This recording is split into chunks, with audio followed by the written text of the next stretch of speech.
Northern Lights Equipment. My name is Frankie Warner, and our team consists of Lucia Cicerone, Tiffany Chen, Krish Patel, and Ishan Su. Last December, I went to my first ever college football game. I was so excited to just sit down, relax, and enjoy the experience until I realized how many issues there were that were just ruining it. First off, I didn't realize how many things I wanted to bring. My phone charger, snacks, a water bottle, and a big bulky blanket.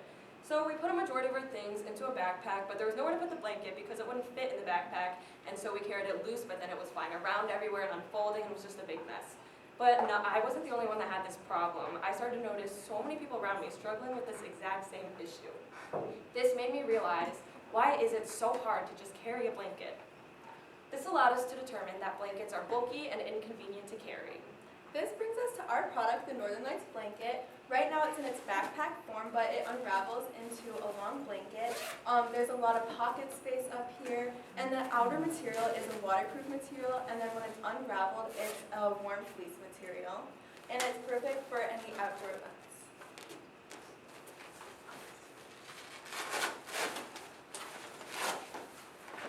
That's a spring sports deal. Okay. Cool. Moving on to our indirect and direct competitors.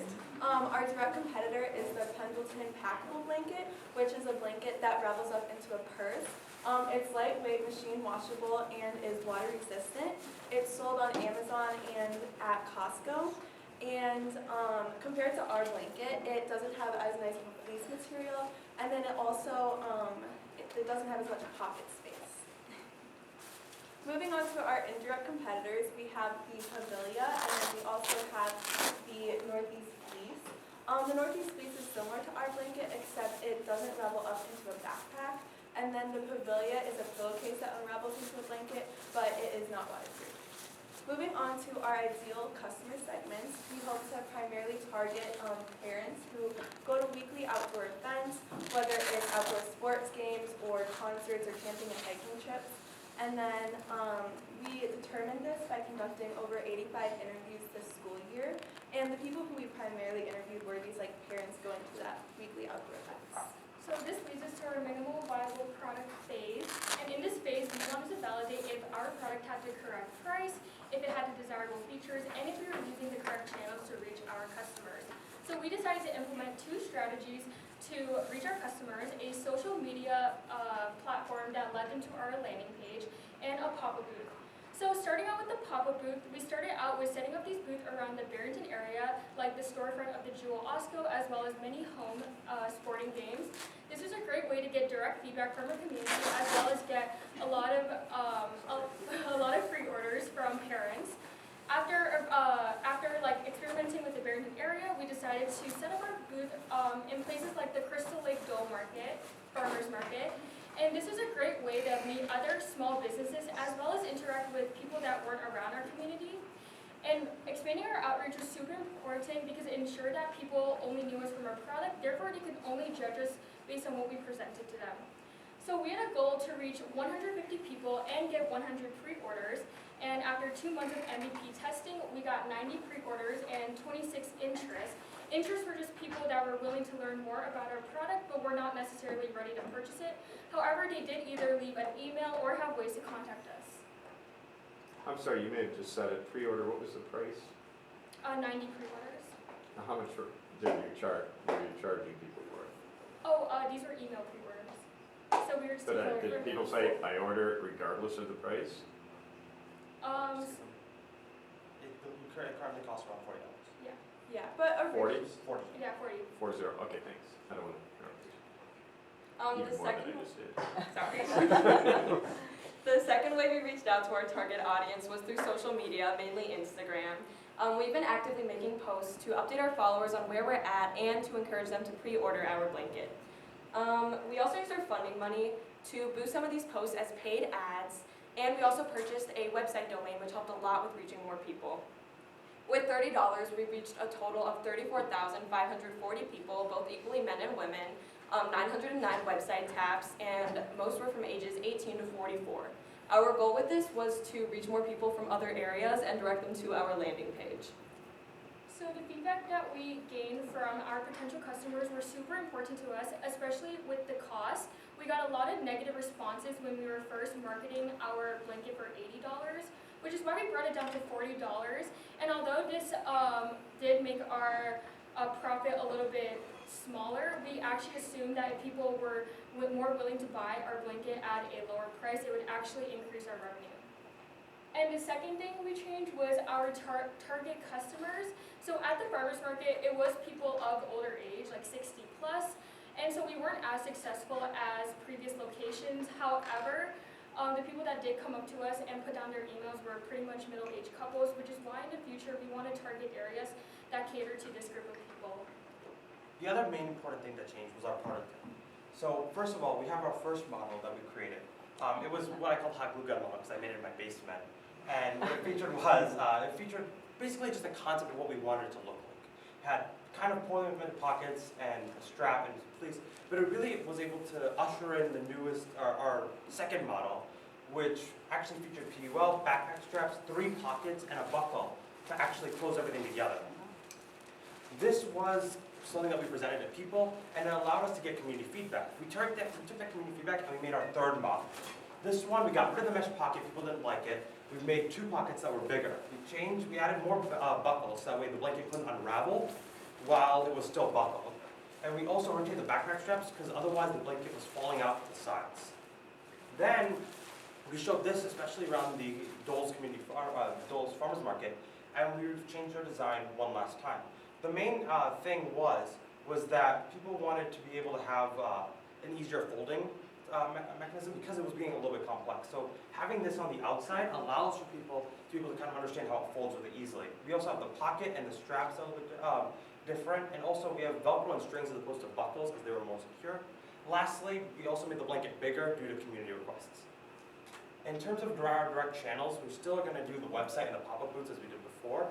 And while these are really helpful, we also do want to have more of a hands-off process through our indirect channels, mainly through Amazon and through lifestyle and camping stores like Dick's Sporting Goods, LL Bean, and REI. And then in terms of our market size, our total addressable market is $5.2 billion. This is the blanket and backpack market in the USA. And our serviceable addressable market is $212 million. This is people who meet our target demographic in the Chicagoland area. So right now we're selling the blanket for $40. It costs us about $13 to make the blanket itself, and it gives about a gross margin percentage of 67%. Now this $13 to make the blanket, that will most likely change because this is a cost provided by a competitor, Northeast Face, which we mentioned before. This is like their wholesale price, and it's not the manufacturer themselves.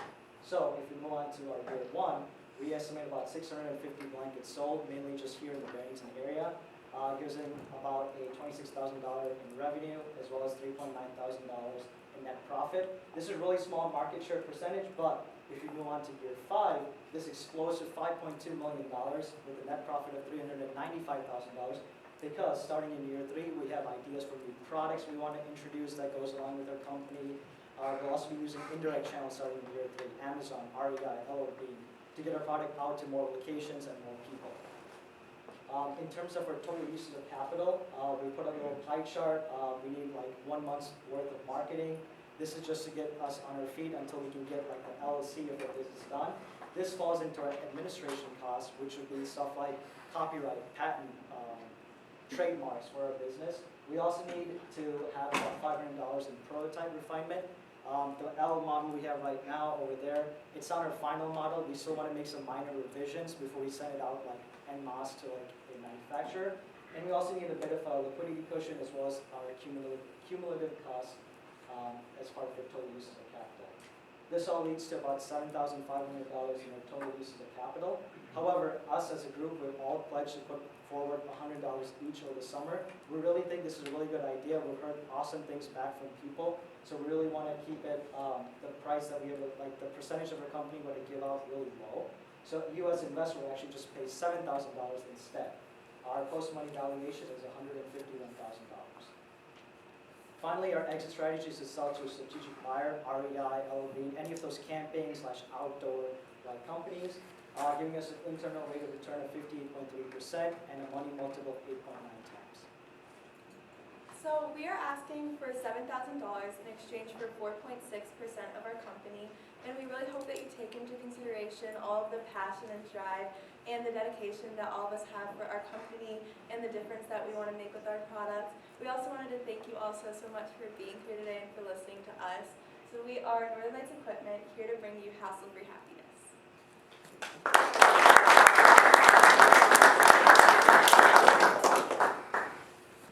That is probably the best MVP migration I've ever seen. Yeah. Like, to see you go from, version 1 to version 4. I doubt it'll be your final version, by the way. But I would save all those, because they'll be like in your museum of Northern Lights at some point in time. So that's really what experimentation is all about. So awesome job doing that. When you showed the competitors up there, your product looked very similar, and that's okay, by the way. You don't always have to reinvent everything. But the one thing that popped in my mind was, are you infringing upon anybody else's patent? Like, particularly the one that folds up to a backpack that's very similar to yours. Is there anything that you've done so far, and maybe not, but you should if you haven't, figure out whether you would be in violation of somebody else's kind of patented the idea? Yeah, so what we've done currently is we've been talking with patent attorneys and people along the lines of that, and they have said that our product is unique enough and with our unique value proposition that they don't really see as a main concern. But in the future, It's unique enough for you to patent? it's unique enough where it would be something that wouldn't infringe on their patent.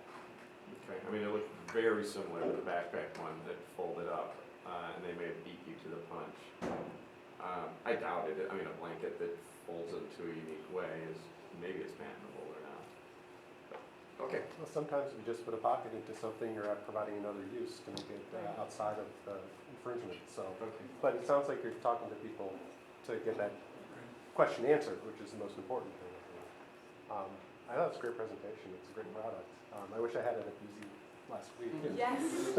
Pop up at BC Park on any Saturday morning. It's 20 degrees colder. Right, with the wind chill. And it was wet. You guys did a fantastic job with the iteration of the product. Could you walk us through what things, elements of your business model surprised you that caused you to make some adjustments there? Well, mainly what caused adjustments to our prototype was community feedback. Okay. Through these things. But our business model change didn't really have that much of an impact onto it, mainly just with the COGS and how much each individual component would cost. It kind of allowed us to determine not only the price of how much we would sell one for, based off the cost of goods sold, but also kind of if these materials are really, really important for us. Like for the mesh, we kind of also got rid of it because it was an extra cost, right? We had to buy more mesh. And people didn't value it. And people didn't value it, so we got rid of it. Okay, because I'm just wondering from your business model perspective in terms of how people find you, how people buy this. I get it, website, but I think Mr. Lunt is right in terms of there's an immediate need when you're out at BZ or sitting on metal bleachers and the wind is coming at you and cold. Where could you pop up some sort of sales opportunities that helps you develop traction, helps you learn more about your product, where your customer is, because by the time you want to be available to an REI, they're going to need some significant proof that you built up quite the demand. So I'm just wondering, that might be something to take a look at in your business model. Well, to build on that, this is an impulse buy. You buy an umbrella when it's raining. You buy a blanket when you're freezing. Like, I went to the Cubs game the other night, and they're running down this, aisle selling blankets because it was freezing, and they were $60 a piece that, pop, and people are buying like crazy. So however you sell this, I would absolutely have some point of purchase, meaning that you're at the event, at a pop-up, and maybe even, did you ever hear the joke, an umbrella costs more when it's raining? Like you can maybe have surge pricing, like charge a little For bit every more. drop in 5 degrees. I agree with that. I think that it's a really clever idea. Love the part development you guys did. Amazing. Whoever built this really knows what they're doing. So that's really impressive for a prototype. Nice. Did you guys build it, or did you just buy it from somebody and call it your own? Actually, when we were at the Crystal Lake Farmers Market, we had a woman come up to us and introduce herself, and she gave us the email of her daughter-in-law, who's like an amazing seamstress. So job on this. It's really, really nicely put together. Just building off of another idea, maybe one approach would be to get into teams, like if you got into BASA, and you had a small BASA emblem put on there, then you could actually be selling at the parks, and one way of, revenue share perhaps with the teams, just to get the distribution to all the players and the parents who have to sit out there and watch the games while their teeth are chattering. So that might be a good idea as well. Also, really impressed with the fact that each of you are willing to put skin in the game for the capital raise. I realize that it's a strong gesture, but it's not lost on us, and I think it's a great idea. So kudos to you. You seem to work very well together as a team. You've done 4 iterations of the prototype. How have you been able to kind of, as a team, get together and figure out, yeah, this is what we want to do, and you turn these around so quickly? What's the time frame between each? Well, for the time between each one of these, the first model we made in 30 minutes. The other 2, we had a different seamstress before, and she was able to turn around in about a week, and then she was able to turn these around in about, I think, 3 hours. So really, the turnaround point for the prototype doesn't lie in the actual design and creation of it. It lies more in the community feedback aspect. And then in terms of just kind of us being able to do everything, I think it's just blood, sweat, and tears for that. Yeah, it does take, because every day we can only go to one event. Most of it was just here at the high school. And like we were trying to go, try to time it, hopefully it's not raining too heavily, they didn't cancel anything. So that part, it does take a while because we can only do one a day, and we gotta hope that it's not canceled or anything. So that was the longest part, like actually showing it to people, setting up the loop and everything. So let's say, how many do you think you should have pre-made for an event? Because while it's summer this week, next week is gonna be cooler. Honestly, we don't know. I mean, we can get back to you about that. Like if you had 10 for an event, do you think you could sell that out? Yeah, I think so. Start small and maybe. And so depending how on much what- does it cost to do a batch of, I don't know, 10 or so? Yeah, our cost of goods sold was $13.60. So based on how many we need, we just multiply by 10. But you've already sold 90, right? We have back order for 90. Unfortunately, we need a manufacturer to be able to produce 90 blankets. We can't ask the seamstress to be Yeah, like, okay. But here's you materials. could, we if don't want if you had somebody that can knock these out for $13, you could sell 90 right out of the gate, Yeah. and then you can, and maybe you'll have some fall off, maybe some people will buy 2, who knows? And then build enough, like, do you have any sense for what minimum amount of order you need to build in a manufacturing sense that makes sense? Like, is there a minimum order? I would say, just to start off, 3 months worth of inventory. We think that like maybe about, say, like 60 or so blankets just to start off for the first 3 months, so 20 blankets per month. I know it's a little bit less than the 90, but we would have some fall off. We just don't, and plus, we won't be ready to make this blanket like right off the gate because we still have to find a manufacturer who will do it for us. Yes, we can do seamstresses, but we can't tell her to do like. Yeah, I would pivot towards finding a manufacturer. You have a good enough prototype to put that out to bid and say 2 things, how much will it cost and what's my minimum order and how quickly can you make it? Like those would be your criteria for picking your manufacturer.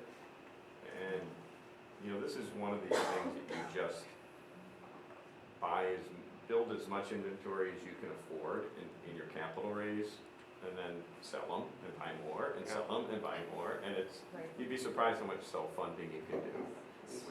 So for example, those 90 emails that you have, let's say only half of those follow through, is that going to be enough of a cash flow so you can basically build out and stock up for the fall season? So that come fall season, you've got this impulse purchase quantity ready to go.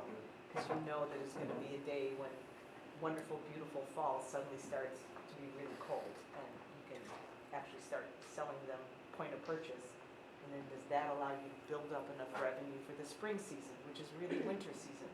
But do you see what I mean, the cadence? I think your addressable market though is way bigger than fall. This is Oh, agreed. This is a waterproof Agreed. blanket. This is Ravinia. Yes. This is anytime in the summer, you're gonna use this and it's gonna be convenient, so I think you have to think bigger. I think you need more.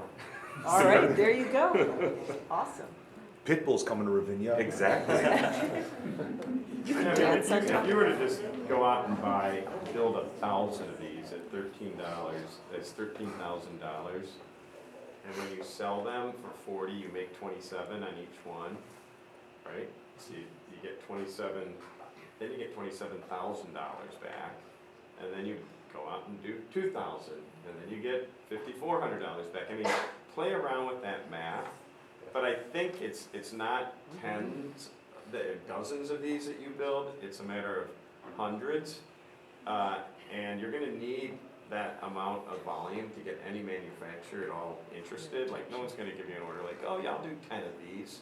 Like, no, like, I'll do 1,000 of these, or I'll do, 500, and they're gonna have to believe in your dream a little bit, but Yeah. you can't build the order. You have to have an inventory and sell these. Last question here. Yeah, I was gonna say, I'm sorry, go ahead. No, so to Michael's point, I think if you can get that idea what that minimum order is, that's gonna affect, if you move on to pitch night, I think that's gonna inform what your ask is gonna be. It will really help in your fundraising. If you're gonna That's the build, answer. if you're gonna build 10 more and have your seamsters do it, make sure that you get those set up so that with each of those individual blankets, you get tons more orders. Yeah. So use those as marketing to go out and show what this really looks and feels like, and use each one in opportunities where you get orders for a hundred. So today is Tuesday, right? And we have to make our decision to select the top 5 to go to pitch night tomorrow afternoon. See what you can learn between now and tomorrow. Yeah. That might help us. How many would your seamstress be able to do? Should do 10? I think she probably could. Maybe she has a friend? Yeah. I mean, Yeah. stretchers say, hey, if I wanted 200 of these, can you do it? And I would pay you like $4,000 or whatever the number is, and see if she would like to, make a couple $1,000s over the weekend by, the material costs something, but, find out that. That's not a long-term solution, but at least it's a solution that can get you product and allow you to start selling these and potentially raise less money. There's a really good story of a company called Snap Clips. Try to Google it. He was an entrepreneur, a kid that took the class at Wheeling High School. He had a similar idea. It wasn't a blanket, it was a product though that you can make and knock it out. And he went on Shark Tank and he got funding, and it's a really good story. But he didn't need a lot of money to start that business. And he's still around, selling. Did it in increments. I mean, I think he was our first. Yeah, Marguerite and I went and presented them at $2,500 and did the math on how to build 100, sell 100, take the proceeds, buy 200, sell 200, take the proceeds, and kind of parlay the seed money into something, scalable. So I believe they did a crowdsourcing Kickstarter his senior year, got $23,000, and they were already selling product to 18 countries by the time he got on to Shark Tank. So it didn't happen overnight, but he took pretty good jumps. You All right. guys have got the potential for those jumps. Thank you. Okay. All right, so Thank you, everybody. stay tuned for